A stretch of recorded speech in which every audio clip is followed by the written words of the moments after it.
In this video, I will show you how to put a division sign in Google Docs like this. There are two methods. Keep watching. Under the insert option menu, you will see special characters. Click on it, and then here you have a lot of special characters, but we want division.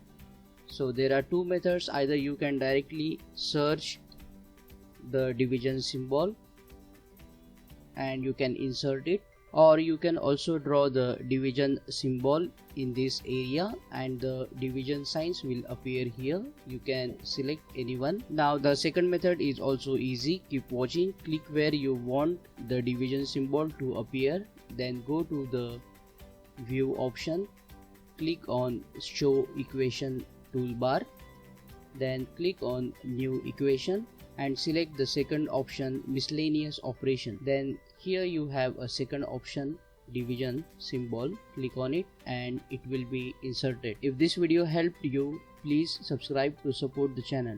It takes only 1 second. Thank you.